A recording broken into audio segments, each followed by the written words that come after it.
The National Broadcasting Company presents Joel McCrea in Tales of the Texas Rangers. Tonight, transcribed from Hollywood, another authentic reenactment of a case from the files of the Texas Rangers.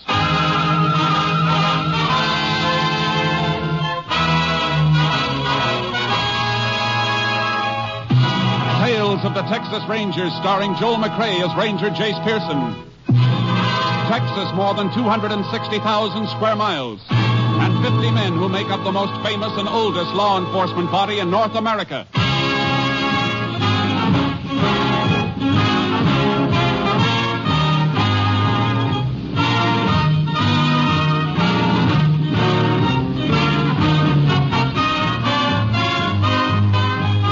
Now, from the files of the Texas Rangers come these stories based on fact.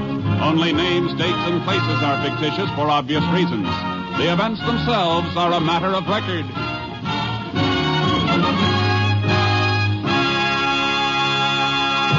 Case for tonight, The Trap.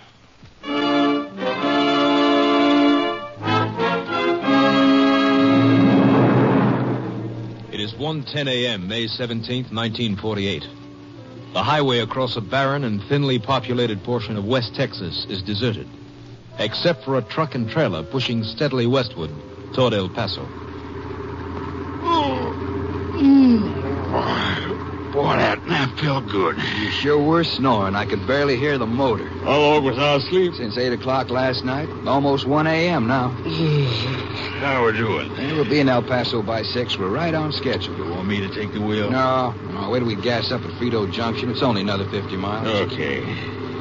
I sure will be glad to get home and see my wife.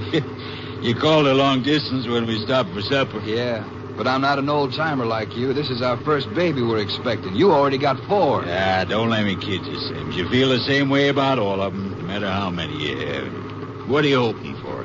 Oh, just a healthy kid, I guess, that's all. Although I'd kind of like a little girl. You get one, you'll have a real picnic. Girls are born smarter than we are. My youngest one, she can work me over for anything she wants faster than a quarter horse can get moving. You don't look like you're feeling any pain from it, Grover. I ain't. It's a big kick, getting them things they want. Yeah, but don't get me wrong, I'm just as fond of the 3 boys, too. Yeah. But, well, a girl does get under your skin a little more. They're more affectionate-like. Boy grows up and you want to kiss him. He kicks up his heels. They get to be 8, 9 years old. The closest you get to him is shaking hands. You know what I mean? Sure do. I guess we were the same with our folks. I wouldn't trade them for anything, though, boys or girls. And they're your own blood, well, you'll find out, Sims. You got a lot of fun and living ahead of you. They'll worry you when they get sick, and they'll break your heart when they get kid troubles that you can't help them with, but nothing you'll ever have will mean as much to you as your young'uns. I've been worrying about mine already, and he. Well, whatever it is, ain't even here yet. I keep wondering if I'll be able to make it. You know, bring him up, educate him, help him to be somebody. Yeah, that's something else you'll worry about with each new one. Man, I'm so scared now, I think I'll just settle for one kid and leave it at that. That's what I said 12 years ago with our first, but you'll change your mind. Yeah, I guess so. Mary said that she wanted... Hey. Huh? What's that ahead? Where? Oh, somebody waving a red lantern. We must be coming to that narrow bridge over Lannon's Creek. You suppose it's been washed out again by a flash flood? Yeah, could be, although it don't look like there's been any rain here since we started the haul east 4 days ago. Just the same, they got it blocked. Yeah. Look, Grover, they put up a detour sign. Yeah, probably wants us to go the left end of the old road. No, sign points to the right, and the fellow with the lantern is waving us that way. Yeah, I guess he knows what he's doing. Don't look like much of a road this way, does it? Oh, it's going to be mighty rough going. I hope this don't last too. Hey, this ain't even a road. Oh, it's just a little dead-end turnoff. That guy must have been crazy sending us in here. Backing this rig out is sure going to be a job. Ah, what a dumb trick. I'm going to walk back and ask him what in the name of blazes made him turn us off this way. I'll come with you. You'd think they'd have a highway patrol car stationed there to... Wait a minute. What's the matter? Look by the road. Guy with the lamp is moving that detour sign. Get back to the truck, quick. What is it, Grover? What's wrong? Looks like a hijack. Get her rolling backwards and don't mind what you hit. Just keep going. Grover! Hey, don't shoot anymore! Don't shoot, he's hurt. You can take him. I said you could take everything. You didn't have... Mary... My kid...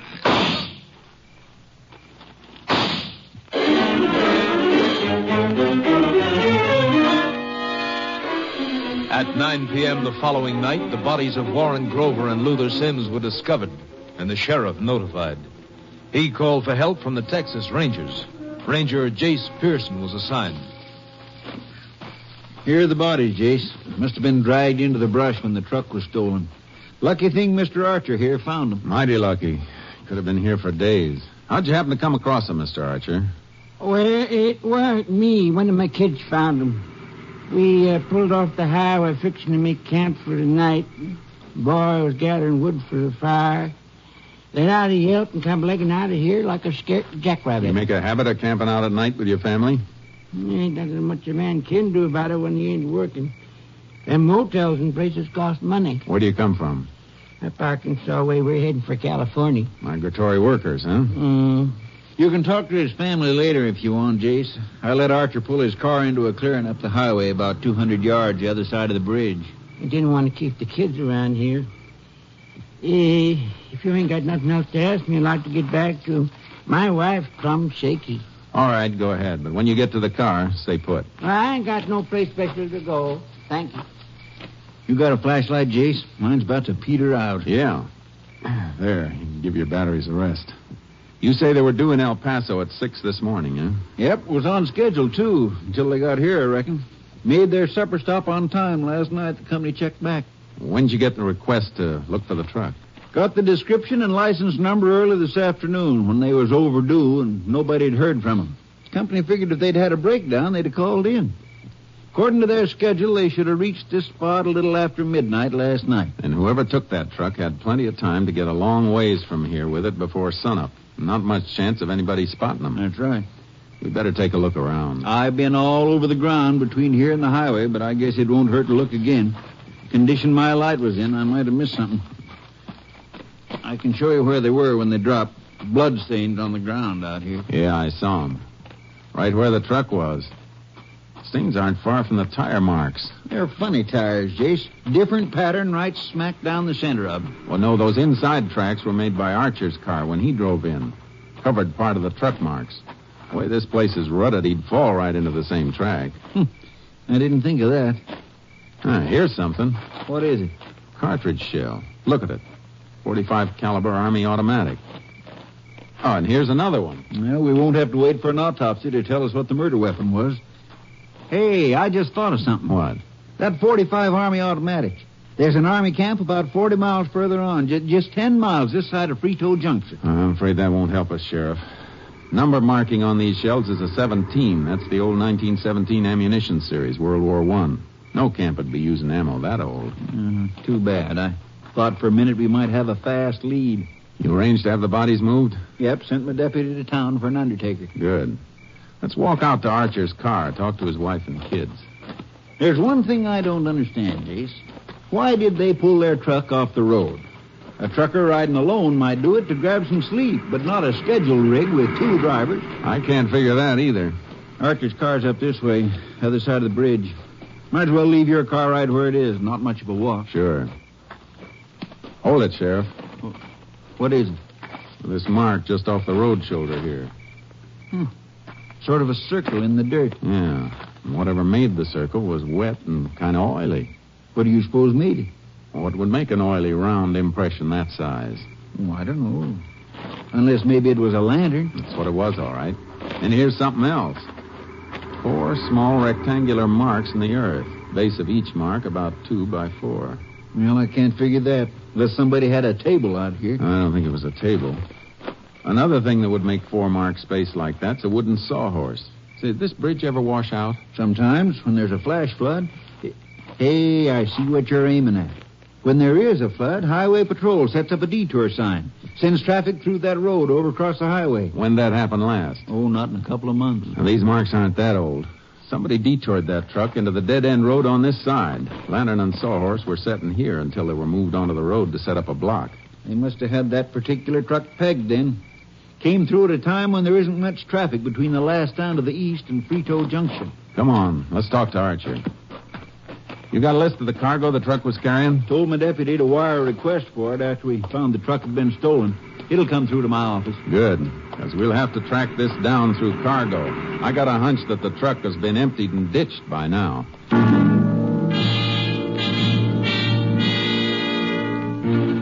Archer didn't know any more than he'd already told us, and his wife and 3 pale, undernourished kids couldn't add anything. We waited until the bodies were picked up and then headed back for town. The next morning, there was a wire from the trucking company waiting at the sheriff's office, a list of the missing truck's cargo.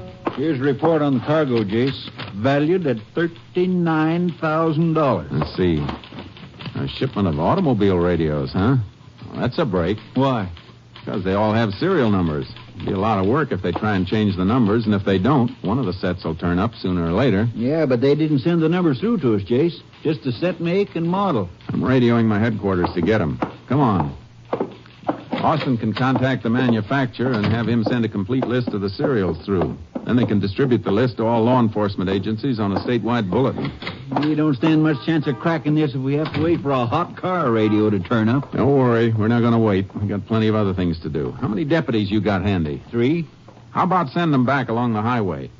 We know where Grover and Sims made their supper stop. I'd like to find out if they made any stops after that, before they were killed. Good idea. As a matter of fact, whoever stole the truck may have turned it around and headed back that way. Killers may have been spotted. It's a chance. On the other hand, maybe I ought to send one man toward Frito Junction in El Paso, just in case the truck kept heading west. Never mind. I'll handle that part of it myself. I'm heading for Frito Junction as soon as I can make that radio call.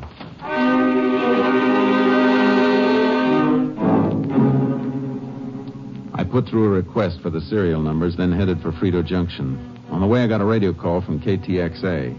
The missing truck had always made a regular stop at the mobile gas station in Frito Junction. When I got to the station, I sent for the man who'd been on duty the night the truck was hijacked. Yep, I was on duty night before last, Ranger, but Grover and Sims didn't stop here. I know they didn't. They never got this far. What I want to know is, did you see their truck? The station's right at the crossroads. If the truck came through with somebody else driving it, there's a chance you might have seen it. Ranger, I'd like to help you, but, well, there ain't much business during the night, even though the boss does keep the place open as an accommodation of truckers. I usually stretch out on a cot in the office. If a truck stops, I get up. If it don't, I just hear it go past. Any other stations around here open at night? Nope. The truck Grover and Sims were driving always stopped here, didn't it? Yep. Company they drove for has a credit account here. They haul between El Paso and Houston. Well, their tanks are always just about dry when they hit here on the return haul from Houston. I see.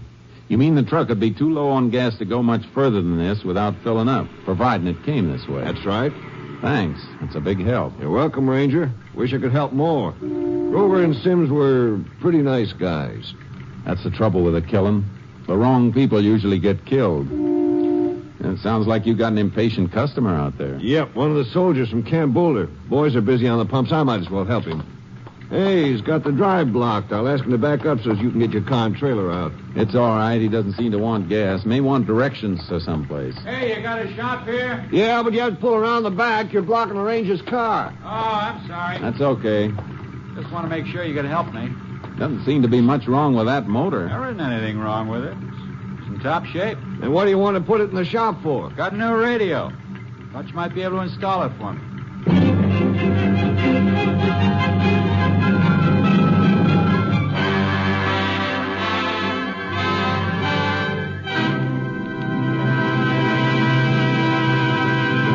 You are listening to Tales of the Texas Rangers, starring Joel McCrea as Ranger Jace Pearson.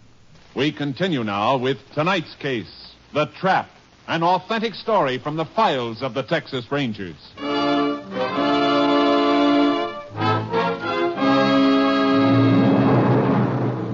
A soldier with a new car radio. It didn't have to mean anything, but it might. The make and model of the set he had matched what I was looking for. I got the serial number from the carton it came in and phoned it through to the sheriff for a fast check against the manufacturer's list. Then I went into the shop to ask a few questions. You'll have to drill holes for the antenna, I guess. Unless you want to wear it in your hat, I will. Looks like a good set. Yeah. Pretty expensive. Fella told me it sells for about $85. What'd you pay for it? Well, I didn't buy it. I made a deal for it, sort of. What kind of a deal? What do you ask me that for, Ranger? Something wrong? I didn't say that. I was just wondering what kind of a deal a fella could get on a car radio. The man you got this from have any others he wanted to get rid of? Well, I don't think so. He just gave me this for a trade, you know. On what? Something I had that he needed.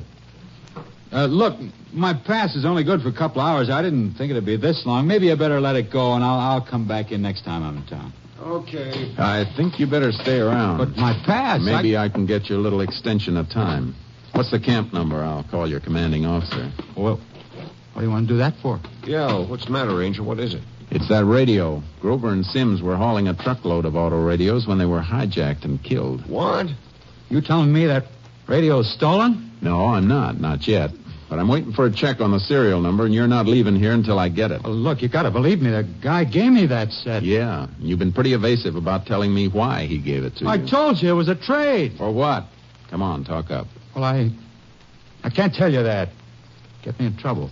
If this is one of the sets taken from 2 murdered truck drivers, you'll be in plenty of trouble unless I know where and how you got it. Sounds like you better tell him, soldier.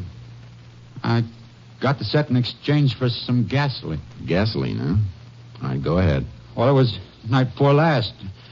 Just after 2 o'clock. I just started guard duty at camp. My post was along the fence by the motor pool from 2 to 4. Hey, Ranger, that's not long after the time you said Grover was... Never mind, Milligan.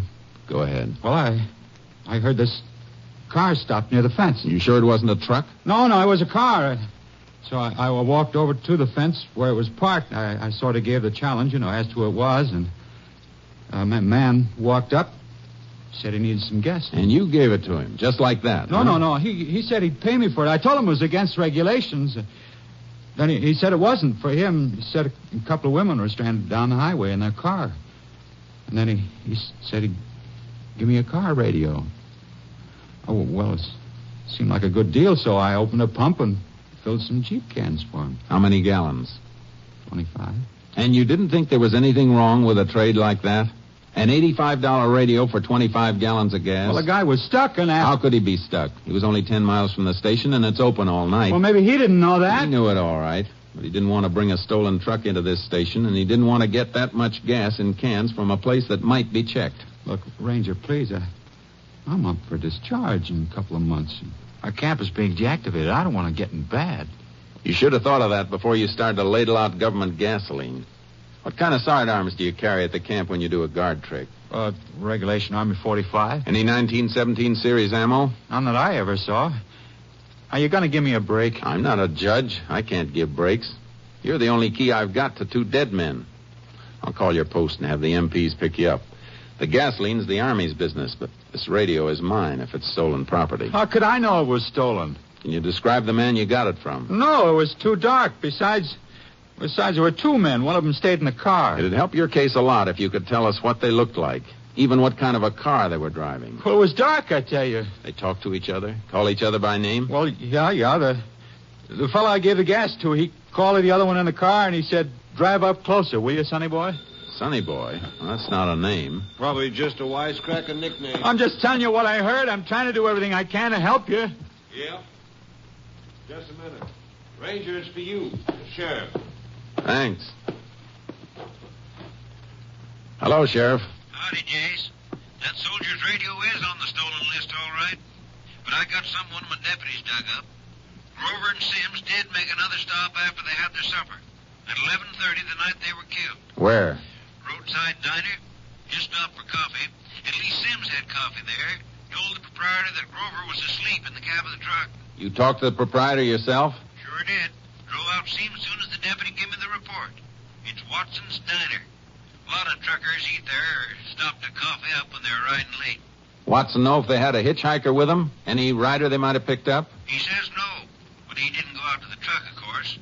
From what he says, Sims was the only one in the place except for some traveling salesman who was playing the pinball machine.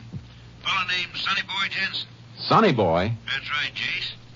What you getting excited about? Talk to Watson again. Find out what he knows about Sonny Boy Jensen, who he is and where he comes from. Then meet me back at your office. I'll get there as fast as I can roll.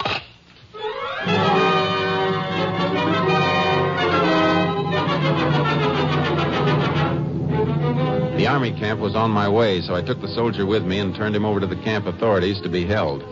I kept a lead foot on the gas pedal as I drove past the bridge and the side road where the truckers had been hijacked and slain. It took me almost 2 hours to reach the county seat. The sheriff was standing in front of his office as I drove up. Inform KTXA of any change in location. We'll keep in touch with you. Howdy, Jace. Howdy. What'd you get? Something that might fit. That Jensen's been traveling up and down this highway for years, selling electrical appliances to farmers and ranchers mostly. Men like that would have a good market for car radios once that shipment cooled off. He could be our boy, all right. You get any line on where he comes from? Works out of El Paso mostly, but his home's a small ranch about 150 miles southwest of Frito. Sonny Boy Jensen can't be his real name. No, it's Bertram Jensen. They just call him Sonny Boy. Watson said he left the diner about 5 minutes after Sims and Grover pulled out. Probably passed him on the highway. Had them all staked out and set up that roadblock. You better climb in. Carry out your instructions back to El Paso. Going to El Paso? No, we'll turn south out of Frito and head for Jensen's ranch. I don't think he'd take that hot merchandise into El Paso. Even if he got there before daylight, he'd run into some traffic, and that's the trucking company's home base. He'd be taking a chance on loading any place in the city. I see what you mean. You better check on him while we're rolling. Unit 10 to KTXA. Unit 10 to KTXA. KTXA. Go ahead, Unit 10. This unit en route to Jensen Ranch near County Line, 150 miles southwest of Frito Junction. 10-4. Request check on subject Bertram Jensen, alias Sonny Boy Jensen, El Paso appliance dealer and owner of ranch this unit is headed toward. 10-4. Unit 10, clear. KTXA, Austin. I've been thinking, Jace. This couldn't have been a one-man job. Jensen couldn't drive the truck and his car after the hijack. It wasn't a one-man job. The soldier who gave them the gas they needed for the truck said there were 2 men in the car. 2 men with a bad murder rap hanging over them are liable to fight, Jace. They sure are, Sheriff. Better take the safety off your gun right now. There mightn't be time later.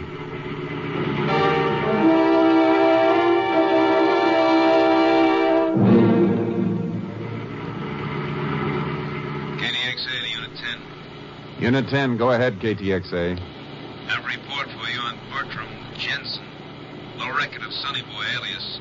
Served 3 years in federal penitentiary Leavenworth, 1919 to 1921, for theft of Army material from government armory. Had accomplice named Dolph Muni, convicted on same charge. No record on either since then. 10-4, Unit 10, clear. KTXA Austin. That may answer a couple of our questions, Sheriff. Yep. Where Jensen got that Army 45 and the 1917 ammo series, and who his partner was. If you think he might have kept in touch with Dolph Muni for almost 20 years. There's an old saying, Sheriff, about birds of a feather.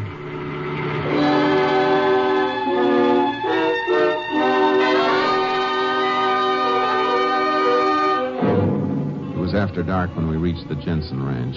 When the door opened, I knew it was Jensen. There were little wrinkles under his eyes, and his temples were gray, but his face held a youthful softness, as some faces do, whether 16 or 60. It wasn't hard to understand why they called him Sonny Boy. Huh. It's been a long time since I've seen a ranger around here. You, looking for somebody? The sheriff and I heard you might be able to get us a bargain on a few things. Sure. What are you interested in? Automobile radios? I got a few in my warehouse in El Paso. Thought you might have something around here. No, I'm afraid not. Then maybe you know somebody who has. No, I don't know many people. I live alone here. Don't see much of anybody. Had any company this evening? No. 2 ashtrays in this room don't agree with you. There's smoldering butts in both of them, so unless you smoke 2 cigarettes at a time and walk back and forth across the room to put them out, you haven't been alone. Oh, all right. A neighbor's visited me. Is that a crime? Nope. Where is he? In the kitchen. Call him. Don't go for him. Just call him from here. Doc? Hey, Doc. What's this doc business, Janet? Oh. Well, I didn't hear anybody come in. Jensen tells us you've been visiting him. Where are you from? From Borderville. Well, that's about 50 miles from here. Yeah, and Jensen said you were a neighbor. Well, that's right, ain't it? Distance don't mean much in Texas. I I just dropped in on Jensen unexpected. Matter of fact, I was just washing up, fixing to start for home. Yeah, he's just leaving. Oh, well, go right ahead. I'll get your coat as Santa Claus in here. Oh, before you open that, I'd like to ask your friend a couple of questions. 50 miles is kind of a long walk, isn't it? Only way to leave this ranch would be in a car, and if you've got one parked outside, we didn't notice it. I was going to lend him mine. Oh, I see. You said you dropped in unexpectedly. How'd you get here without a car? Why, hitched a ride. Somebody dropped me off the gate. Uh-huh. If you got nothing else to ask me, I'd like to be going. Yeah, imagine you would, but I'm not quite finished. Maybe you know where I could get a bargain in an automobile radio.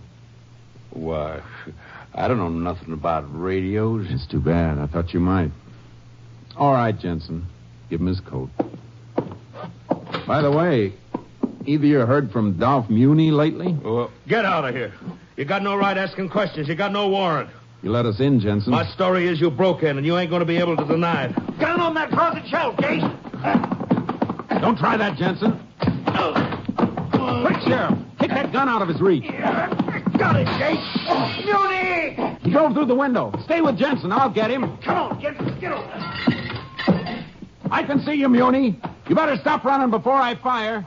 No sense trying to get in that car. It's locked. That was in the air, Muni. The next one won't be. How about it? All right, don't shoot. Just walk this way with your hands high. I happened to steal the radios, but I didn't do the killing. I didn't. I was on the highway with the detour sign when Jensen shot him. Don't tell me, Muni. Save that for the court. Where are the radios? In the barn, hidden in bales of powder. We ditched the truck in Amber Lake. All right, Muni. Let's go in and get Sonny Boy. You can make your statement at the sheriff's office.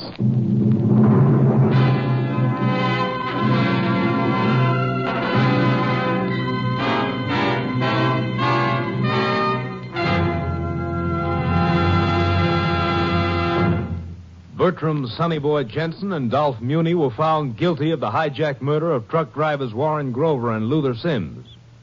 Both were sentenced to death in the electric chair at Huntsville Penitentiary. Each of the convicted men made an appeal for clemency, and in January of 1949, the sentence of Dolph Muni was commuted to life imprisonment.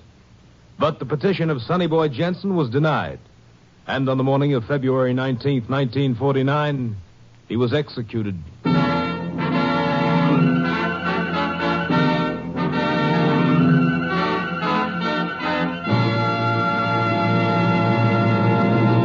And now, here again is the star of our show, Joel McCrea.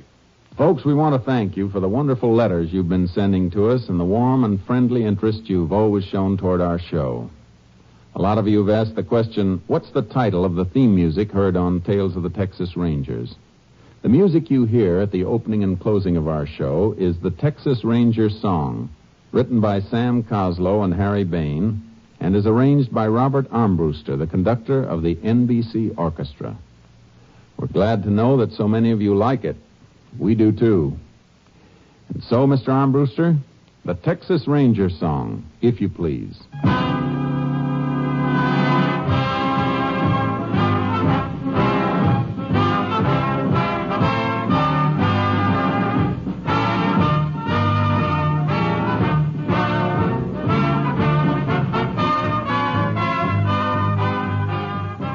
Joel McCrea is currently seen starring in the Universal International Technicolor production Frenchie. Tonight's cast included Tony Barrett, Whitfield Connor, Herb Ellis, Parley Bear, Wilms Herbert, Paul Dauboff, and Bill Conrad. This story was transcribed and adapted by Joel Murcutt, and the program was produced and directed by Stacy Keach. Hal Gibney speaking.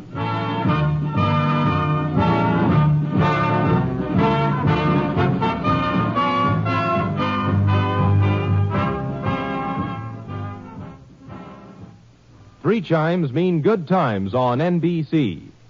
Next Sunday, 1 week from today, Tales of the Texas Rangers will relinquish its broadcast time to enable you to hear one of the season's most dramatic events, the Theater Guild on the Air full hour-and-a-half production of Hamlet.